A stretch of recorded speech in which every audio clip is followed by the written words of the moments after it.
Hello students, I'm Manish Sharma. I'm teaching you the mental ability and reasoning जिसमें मैं आपको mathematical operation topic teach कर रहा हूँ। ठीक है, तो उस मेंटल एबिलिटी के अंदर मैथमेटिकल ऑपरेशंस के अंदर बहुत अच्छे अच्छे क्वेश्चंस हैं। वो सारे क्वेश्चंस अपन डिस्कस कर रहे हैं। कल अपन ने प्रीवियस क्लास के अंदर अपन ने Venn diagram plus mathematical operation से रिलेटेड क्वेश्चंस किए थे, हैंड शेक के क्वेश्चन भी किए थे। अभी इसके अंदर भी कई सारे अच्छे क्वेश्चंस हैं जिसको अपन इक्वेशन बेसिस और ऑप्शन बेसिस किस तरीके से किया जाता है वो सारे क्वेश्चंस करेंगे। कल से एक चीज़ और मैं बताना चाहता हूँ, कल से जो बिजली विभाग की जो वैकेंसी थी RVVNL के अंदर, ठीक है, कॉमर्शियल असिस्टेंट की बात करें या जूनियर अकाउंटेंट की बात करें जिनके पास कॉमर्स है, ठीक है, और वो उसको वापस से फिलअप कर सकते हैं किसी ने फिल नहीं किया है तो। और मैं चाहूँगा कि उसके अंदर जो भी अपने रीजनिंग के टॉपिक्स आते हैं, क्योंकि IBPS उसका एग्ज़ाम कंडक्ट करवाएगा, तो IBPS उसका एग्ज़ाम कंडक्ट करवाएगा तो उसके अंदर पजल्स भी आएगी, सेटिंग अरेंजमेंट भी आएगी, जो कि पिछली साल जब एग्ज़ाम लगा था 2018 में तो उसका बैंक टाइप का पेपर आया था।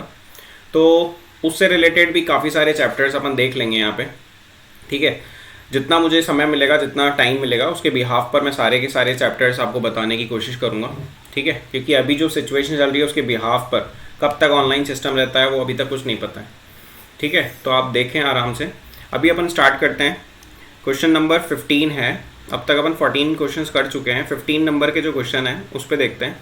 सम equal number of mans and horses are going somewhere. It means कुछ घोड़े हैं और उतनी ही संख्या में आदमी हैं। आधे आदमी अपने घोड़े का नेतृत्व करते हुए पैदल चल रहे हैं। Half of the mans are sitting on their horses and rest are walking with their horses. Exam में या तो आप इंग्लिश में क्वेश्चन पढ़ना है या हिंदी में पढ़ना है। यदि इंग्लिश और हिंदी के अंदर किसी एक टाइप में पढ़ना है, क्योंकि अपने 90 से 95% हिंदी मीडियम के स्टूडेंट होते हैं कंपटीशन में, तो आप हिंदी में ही पढ़ना, क्योंकि ऐसे 2 बार पढ़ोगे उतने में ही आप खराब हो जाओगे, क्योंकि इतना टाइम कंज्यूम कर लोगे। एक बार ही रीड करना है, क्योंकि आप इतने क्वेश्चंस करके जाना कि एक बार क्वेश्चन अटैम्प्ट करना मतलब पढ़ने से आपका क्वेश्चन अटैम्प्ट हो जाए। ठीक है, क्योंकि आपके पास टाइम बहुत कम होता है। स्पीड के साथ करना पड़ेगा आपको रीजनिंग के क्वेश्चंस, क्योंकि आपके पास में और दूसरे सब्जेक्ट भी तो होते हैं जो करने के लिए होते हैं। ऐसे ही थोड़ी है कि आप रीजनिंग करते रहोगे। यदि SSC की बात करोगे तो 13 मिनट के अंदर आपको पूरे 25 क्वेश्चन करने होंगे, ऑलमोस्ट 12-13 मिनट के अंदर। ठीक है, उसके अलावा रेलवे का अलग पैटर्न है, तो उसके अंदर आप थोड़ा टाइम कंज्यूम कर सकते थे प्री में, मेंस में नहीं करना पड़ेगा। इस क्वेश्चन के अंदर बोलता है कि आधे आदमी अपने घोड़े का नेतृत्व करते चल रहे हैं, जमीन पर चल रहे, पैरों की संख्या दे रखी है 70। अब अपन को कैसे भी करके पैरों की संख्या 70 लानी थी। अब यहाँ पर जो ऑप्शन के अंदर जो आंसर दे रखा है वो है घोड़ों की संख्या। घोड़ों की संख्या यदि 10 मानता हूँ मैं, तो घोड़ों की संख्या 10 मानता हूँ मैं, तो आदमियों की संख्या भी 10 ही माननी पड़ेगी, क्योंकि क्वेश्चन में गिवन है। ठीक है, अब उसने बोला कि जो घोड़े हैं, हॉर्सेस हैं, उनके जो पैर हैं ज़मीन पर टिके हुए होंगे, चारों पैर होंगे जो ज़मीन पर टिके हुए होंगे, तो 40 पैर हो गए। प्लस आदमी जो थे उसमें से आधी संख्या के अंदर आधे आदमी अपने घोड़े का नेतृत्व करते हुए पैदल चल रहे हैं, तो आधे आदमी तो घोड़े के ऊपर बैठ गए। अब वो ज़ेब्रा फैमिली से तो है नहीं कि ज़मीन पर टिक जाएंगे उनके पैर, इतने ही होंगे कि ऊपर होंगे और हवा में रहेंगे, ज़मीन पर टिक नहीं सकते। तो आधे आदमियों के पैर टिकेंगे और सबके पैरों की संख्या होती है 2-2, तो 5 दूनी 10, 40 + 10 50 हो रहा है, 70 तो नहीं हो रहा, मतलब अपना ऑप्शन 10 नहीं हो सकता। ऐसे ही अपन 12 ट्राई करेंगे, ऐसे ही अपन 14 ट्राई करेंगे। ठीक है, मैं वो ऑप्शन ट्राई कर रहा हूँ जो कि मेरे को पता है कि भाई इतना टाइम हो गया पढ़ाते हुए कि आंसर 14 ही होगा। फिर मैं इक्वेशन बेसिस बता दूंगा। हॉर्सेस और मैंस, जैसे कि अपन ने ऑप्शन से उठाया 14, मैं तो जनरली C ऑप्शन ही उठाता हूँ। ठीक है, एग्जाम में ऐसा कुछ नहीं कि C आंसर होगा, लेकिन C प्रायोरिटी बेसिस पे आंसर माना जा रहा है। तो 14 हॉर्सेस हैं, 14 मैंस हैं। अब इनके पैरों की संख्या जो ज़मीन पर है 14 चौके 56, और आधे आदमी ज़मीन पर चल रहे हैं, मतलब 7 दूनी 14, 56 + 14 बराबर कितना हो गया 70, मतलब 70 पैरों की संख्या है जो ज़मीन पर चल रहे हैं। ठीक है, तो मतलब अपना आंसर क्या हो गया 14। अब यदि आप इक्वेशन बेसिस करना चाहते हो तो इक्वेशन बेसिस पे आपने हॉर्सेस की संख्या और मैंस की संख्या कुछ ऐसी मान ली, जैसे कि इसकी संख्या आपने 2x मान ली और इसकी संख्या भी 2x मान ली। x भी मान सकते हो, लेकिन मैं फ्रैक्शन में वैल्यू नहीं लेके जाना चाहता। ठीक है, बट्टा की फॉर्म में नहीं लेना चाहता, इसलिए मैंने 2x माना है। और आपका मन करा आपका नाम लिख लो, कुछ भी लिख लो जो आपका मूड करता है, मूड के ऊपर है आपके। अब उसने बोला है कि भैया कि सर 2 एक्सेस हॉर्सेस हैं और 2 एक्सेस मैंस हैं। अब आपको पता है कि इनके पैरों की संख्या जो है वो हर एक हॉर्स की 4 होती है, इसलिए पैरों की संख्या ये हो गई, लेग्स। अब यहाँ पर आधे आदमी जो थे वो तो ऊपर चढ़ गए थे घोड़े के ऊपर, और आधे आदमी उनको लगाम लगा के चल रहे थे, तो उनके पैरों की संख्या कितनी हो गई होगी 2। तो टोटल पैर कितने हो गए 8x + 2x, 8x + 2x कितना हो गया 10x। 10x की वैल्यू कितनी गिवन है 70, तो x की वैल्यू कितनी आ गई 7। x की वैल्यू 7 आ गई, तो आपको ये पूछ रहा था कि हॉर्सेस की वैल्यू कितनी है, तो हॉर्सेस की वैल्यू कितनी है 2x, मतलब अपना आंसर कितना आ जाएगा 14, राइट। इस तरीके से कर सकते हैं। अगले क्वेश्चन पे ध्यान रखते हैं। अगला क्वेश्चन देखते हैं, यहाँ से मैं इसको हटा देते हैं। यहाँ देखते हैं, 4 संख्याओं का योग 64 दे रखा है, तो 4 संख्याओं का योग 64 दे रखा है, तो 4 संख्या मान लो, उनका सम दे रखा है, इसलिए मैं सम कर रहा हूँ। इज इक्वल टू कितना दे रखा है 64। यदि पहली संख्या में 3 जोड़ दिया जाता है, तो उसने बोला पहली संख्या में 3 जोड़ दो सर, जोड़ दिए। दूसरी संख्या में, ये 3 ही समझना, इसको बी टाइप लग रहा है थोड़ा, ठीक है। देखते हैं, इसको साफ कर लेते हैं।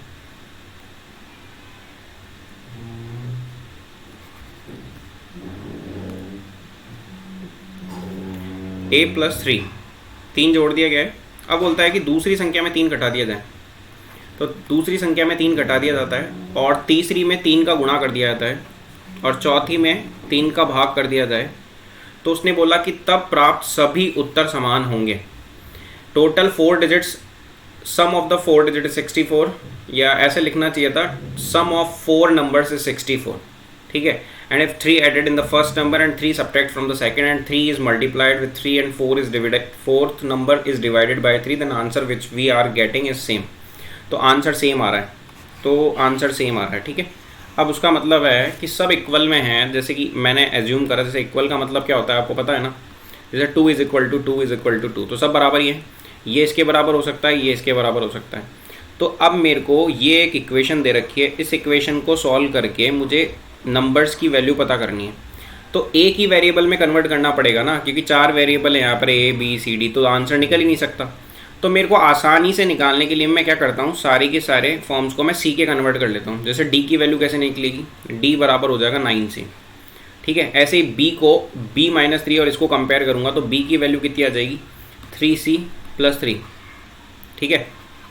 और A की वैल्यू कैसे आ जाएगी, इनको कंपेयर करने से A की वैल्यू आ जाएगी अपनी 3C - 3। अब मैं क्या करूँगा, ये सारी वैल्यूज़ आ गई C की फॉर्म में, तो यहाँ पुट कर दूंगा मैं इस वाली इक्वेशन में, जिससे कि अपना आंसर निकल सके, ठीक है। तो अपन क्या करते हैं, इस इक्वेशन में वैल्यू पुट कर रहा हूँ, तो यहाँ देखेंगे आप, इस इक्वेशन में वैल्यू पुट कर रहा हूँ, तो A की वैल्यू हो गई 3C - 3, B की वैल्यू हो गई 3C + 3, C की वैल्यू C है, तो उसको आप ज़बरदस्ती चेंज मत कर देना, D की वैल्यू आपने कर दी 9C इज इक्वल टू 64, क्योंकि मेरे को ये पता करना है लार्जेस्ट एंड स्मॉलेस्ट नंबर का डिफरेंस कितना है। तो अपन को देखो 3 से 3 खत्म हो गया, 3 + 3 6, 6 और 9 मिलकर, ठीक है 15, और ये एक बीच वाला C रह गया था, तो 16C हो गया, 16C इज इक्वल टू 64। कईयों को चिढ़ होती है कि सर ये वेरिएबल्स में क्यों करवा रहे हो, हम तो आर्ट्स और कॉमर्स के हैं, तो पढ़ना ही पड़ेगा भाई, बिना अलजेब्रा के आप पास नहीं हो सकते यदि आप SSC का ड्रीम देख रहे हो तो। C इज इक्वल टू 64, और 64 डिवाइडेड बाई 16, 16 4 जा कितना हो गया, 16 4 जा हो गया 64, मतलब 16 चौके 64, तो C की वैल्यू 4 आ गई। अब C की वैल्यू 4 आ गई, एक नंबर आ गया C इज इक्वल टू 4, तो D की वैल्यू निकाल सकते हो, D की वैल्यू निकाल सकते हो, तो D कितना आ जाएगा, D आ जाएगा अपने पास में 36। ऐसे A की वैल्यू आ जाएगी 4 3 12, 12 - 3 हो गया 9। ऐसे ही B की वैल्यू आ जाएगी, तो B की वैल्यू आ गई आपके पास में 4 3 12 + 3 15। अब वो बोलता है कि वास्तविक संख्याओं में सबसे बड़ी में से सबसे बड़ी और सबसे छोटी का डिफरेंस बताओ। तो सबसे बड़ी कौन सी दिख रही है आपको 36, सबसे छोटी कौन सी दिख रही है 4, तो 36 - 4 इज इक्वल टू कितना हो गया 32, right. So answer will be 32। Moving on the next question. एक कतार में 36 व्यक्ति हैं, पहले लड़के के ठीक बाद में एक लड़की है, ठीक है। तो जैसे कि एक लड़का है, एक लड़की है, फिर एक लड़का है, फिर 2 लड़कियां हैं, फिर एक लड़का है, फिर 3 लड़कियां हैं, इस तरीके से चल रहा है। 36 व्यक्ति हैं, उसमें से उसने पूछ रहा है कि द्वितीय अर्धांश, अर्धांश का मतलब है सेकंड हाफ, सेकंड हाफ का मतलब है यदि मैं 36 को तोड़ता हूँ तो 36 का पहला हाफ हो गया 18 का और दूसरा हाफ हो गया 18 का। तो पहले हाफ के 18 के बाद के जो अगले हाफ 18 के अंदर, ठीक है, कुल कितने लड़कियों की संख्या है वो पता करना है अपन। तो पेयरिंग अपन को पता है इस तरीके से हो गई, 1 boy 1 girl, 1 boy 2 girl, 1 boy 3 girl, 1 boy 4 girl और 1 बॉय 5 गर्ल। अब देखता हूँ 18 हो रहा है क्या। तो 1 2 3 5 6 9 10 14 15 हो गया। अब अपन को यहाँ से इस 5 गर्ल्स में से 3 गर्ल्स चाहिए इस वाले पेयर के अंदर पहले अर्धांश में, तो 3 गर्ल्स तो यहाँ रह गई, ठीक है। अब 2 गर्ल्स इस ग्रुप में चली गई, फर्स्ट हाफ हो गया था, अपन को तो सेकंड हाफ का पता करना था, तो ये 2 गर्ल्स हो गई। उसके अलावा पेयर बनेगा 1 6, ठीक है, 1 लड़का 6 लड़कियाँ और 1 लड़का और उसके बाद में 7 लड़कियाँ। तो देखते हैं अपन 18 हो रहे हैं क्या, 2 और 1 3, 3 और 6 हो गया 9, 9 और 1 10, 10 और 7 17 हो गया, ठीक है। 17 तक, यहाँ तक 17 हो गए थे। अब अपन को पता है एक लड़का और आएगा, तो आपको ये सेकंड हाफ हो गया जिसमें 18 प्लेयर्स हो गए या 18 लोग हैं, जिसमें कि गर्ल्स पूछ रहा है, तो गर्ल्स कितनी हो गई 2 + 6 8, 8 + 7, 8 + 7 is what 15, so answer will be 15। Moving on the next question.